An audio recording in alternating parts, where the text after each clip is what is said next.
Welcome, everyone. This is Jamie Flinchball, host of People Solve Problems, and today we have as a guest Heidi Wachs. Heidi, how you doing? I'm great. Great to be with you. Great to have you here. So a little introduction. We're going to kind of talk about cybersecurity here. So Heidi's the managing director, engagement management, and head of the Washington D.C. office of Stroz Friedberg, an Aon company, where she helps clients prepare for and respond to data breach and cybersecurity incidents, and develop and implement data privacy and information security programs. And that's a mouthful. That's a whole lot. And I had a chance to sit in a session at the National Association of Corporate Directors, a workshop. So 3.5, 4 hours of nothing but this topic. And Heidi was a big part of that. I learned a lot from her. And so here we are. So glad to have a chance to talk to you. Yeah, really glad to be here. You got like 4 hours of me talking nonstop, and now you're going to get 20 more minutes of it. So Well, we won't be able to recap all of that, but I had, lots and lots of notes from the program you did. So I enjoyed both the format and the content of what you did there. So a lot of times you spend either preparing for or, of course, managing through an incident in cybersecurity. It's on lots of people's minds, as it should be. Many companies, suffer their way through an attack or just looking over their shoulders for one. So as you get into, a moment, again, either in preparedness or in the incident itself, is more than one problem to solve. There's lots and lots of problems that are all intersecting. So I like to talk about the problem landscape, but how do you manage and prioritize this giant slew of problems all around you? yeah, it's a great question, and that's exactly what it is. It's like layer upon layer of problems that you have to solve for all at the same time and all in very quickly because tensions are running high, emotions are running very high. I wish more people were, as you said, looking over their shoulder and waiting for it, but unfortunately, that's not really the case. Still, it's kind of crazy in 2024, despite people having incident response plans and getting more prepared and it being in the headlines every day. Many of the clients who contact us in that moment of crisis are somewhat caught off guard. Um, so, I think the first piece of the puzzle is like, what is going on and what do we need to do to stop the bleeding if it's an active incident? Is there a foreign nation state in your network? Is there a ransomware situation where your files have been encrypted or your systems are down and you can no longer produce things, whatever the things are, the widgets? But also a big part of the problem solving is communicating and getting everybody on the same page. So who's in charge? Who's going to drive this ship? Most of our incident response engagements are done at the direction of outside counsel. So there are inherently a minimum of 3 parties. You have the company or the client that's experiencing the incident or undergoing the investigation. You have us as the outside investigator, forensic investigator, and you also have outside lawyers who are kind of putting an umbrella over the whole thing and directing the investigation to preserve as much as possible attorney-client privilege. Mhm. So in addition to solving for the technical situation that's going on, there's also a translation issue, right? So part of my job and my skill set is being able to broker the conversation between the legal team, the technical team, and the business stakeholders who are usually the most caught off guard, to be honest. Yeah, that's great, especially coming down to your role. So I want to tie your role kind of back with some of that tensions and emotions.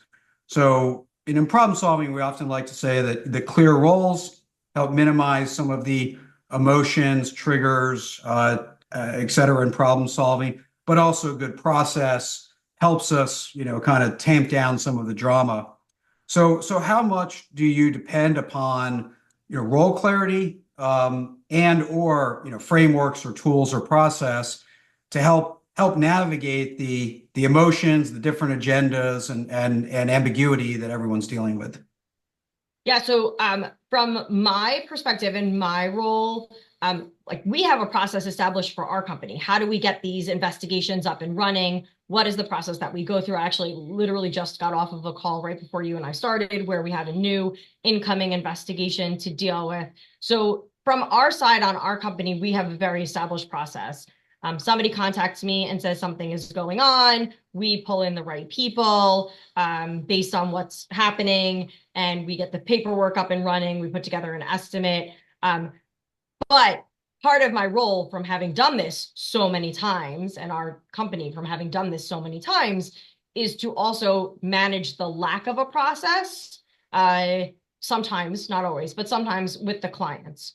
So having a conversation, and I say this a lot, but a lot of this is, sometimes we'll get on the call and I will say, listen, great that we have all these people on the call. What I'm really, really going to need is you to find the person in your organization who is the one that gets stuff done. And that's like a edited version of what I actually usually say, censored version.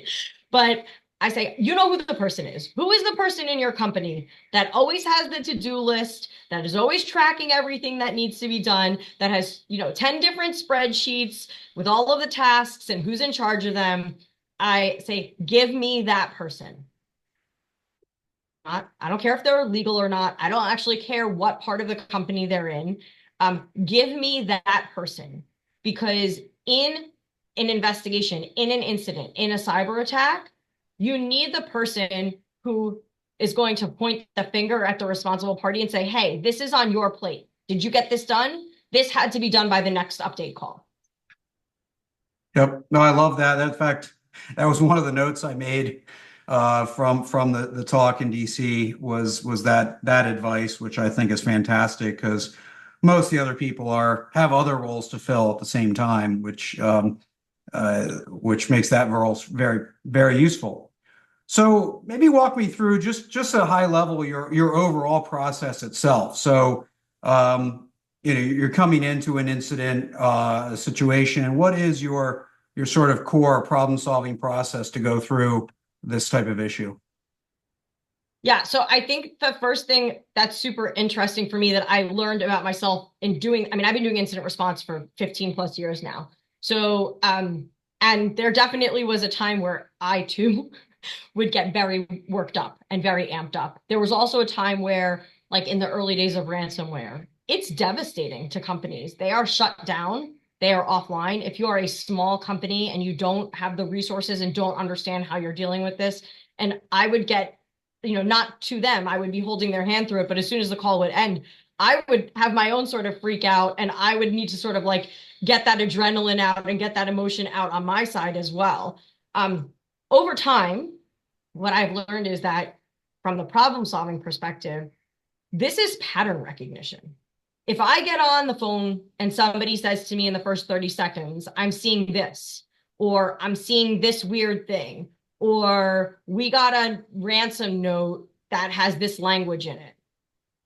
I've now done this enough times over and over again that I can say, this looks like this pattern.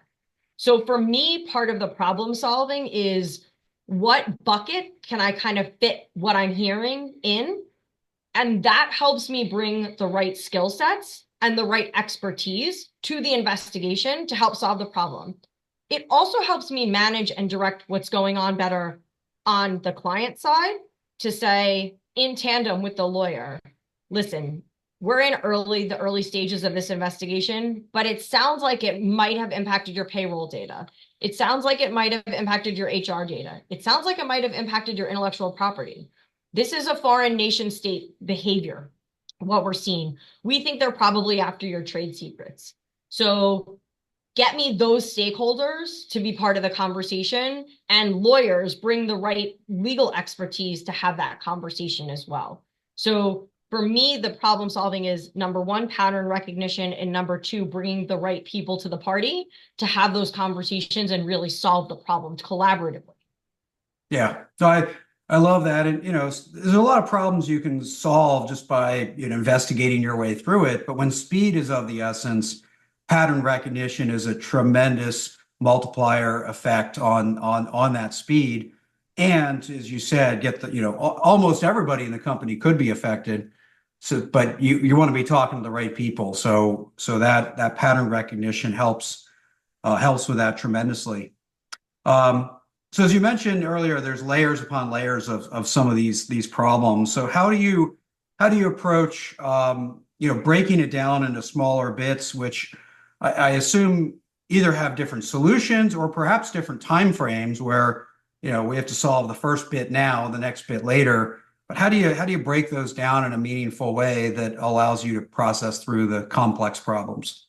Yeah, so sometimes that also depends on sort of the scope and the scale of a cyber attack or the incident or the investigation or what's going on. But this also applies, I think, to our proactive work. So not only to the reactive work, but also to the proactive work, which is, again, for us, it's very technical. So understanding what pieces of technical expertise need to come together to solve the problem. So that's one way to break it down into pieces. So let's say, for example, we're doing a project where we want to make sure and see whether the client's environment is secure from the outside in. So that could involve a web application pen test. It could involve an external network penetration test. So basically, and it could also, if they have like a mobile app or they have a product, it could involve source code review. So now we're talking multiple work streams together, but the findings all have to speak to each other. The findings all have to be collaborative and presented together. So you're looking at all these pieces to help a company understand, hey, where's your exposure? Like, have you locked all your doors and windows, or are some of them gaping wide open for somebody with the right amount of sophistication or not a lot of sophistication to come in? And so that's an example of a place where we would bring the right subject matter expertise, but we would break it apart while the work is actually being done. And part of my role would be at the end to synthesize all of those findings and put them together at a level up. So at an executive level, at a board level, and say, listen, we did all this work on the ground. It was all these different pieces. And now we're putting them together to paint you a picture of where your real risk is and what you need to be concerned about. I love that. And I like to say that all frameworks are wrong and some are useful. So you have to pick a framework that's going to be most useful, and having a subject matter expertise framework to say what are the skill sets kind of gets you to the work that has to be done, I think, very quickly. So that seems to be a really nice fit for the situation you're at hand. Just sort of building on that as a follow-up question, are there ways your client companies are sort of already organizing the work that you have to undo in order to get it organized the way it needs to be done?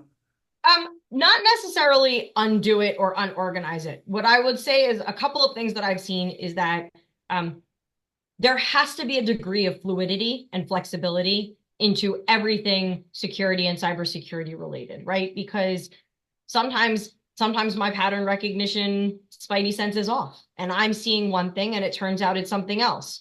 Or sometimes it's presenting as one thing and I'm like, this just doesn't feel right. I think there's something else going on here. But some, clients, some companies are very beholden to the plans that they have made or the playbooks that they have made for these types of scenarios.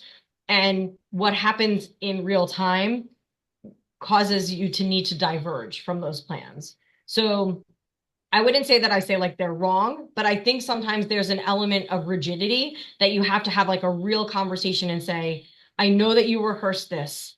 You did exactly what you were supposed to do. You did a tabletop exercise every quarter. You did technical exercises. You did executive level exercises.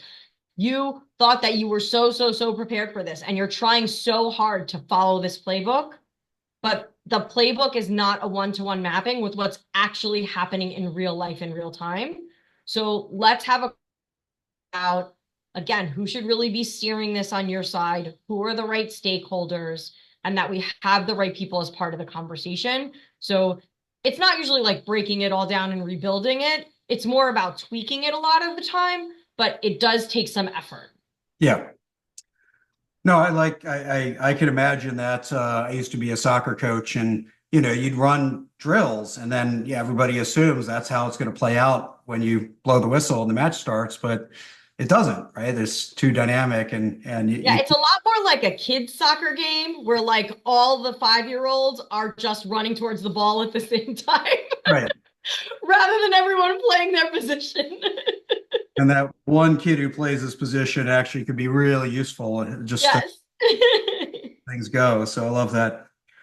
So to that point around a playbook, then, right? You have two factors. One is you're dealing with a lot of ambiguity that you don't have all the information you need. Two, you're dynamically you have an opposing party, the bad actor that changes that context. So it's kind of like doing surgery on someone while they're still in the car accident.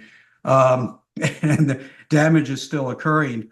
So navigating that environment, there's process, there's framework, there's all of that. Then there's intuition and creativity.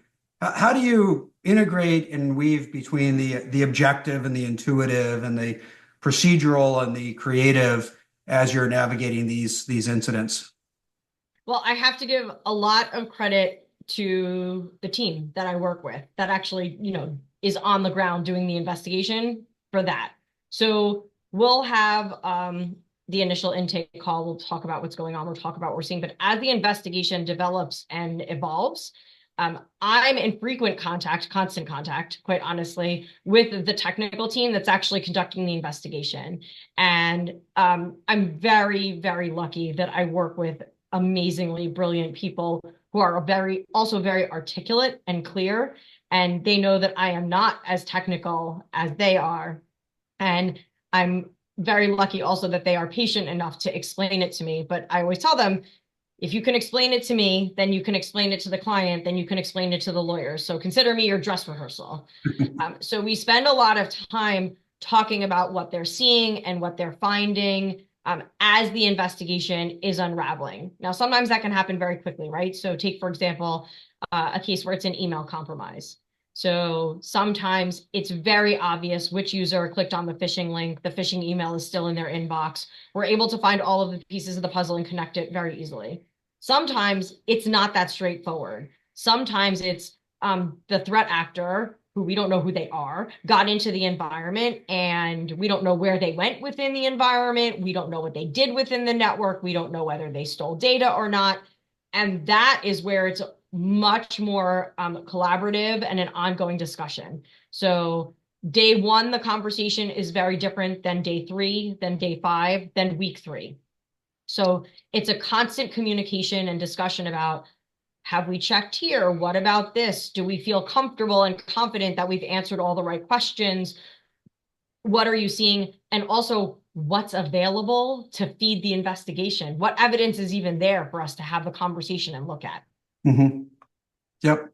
No, I like that a lot. And again, knowing the players, it's not just your intuition, it's the collaborative intuition that comes together there. And how to trust somebody and what they're telling you, and that team dynamic helps a lot.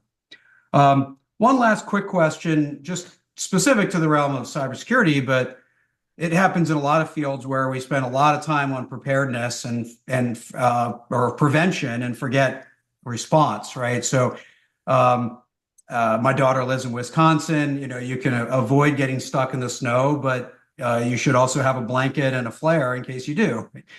So just in cybersecurity, are people putting almost too much effort into prevention and forgetting how to be prepared when it happens? Or how do you find the balance between those two solutions?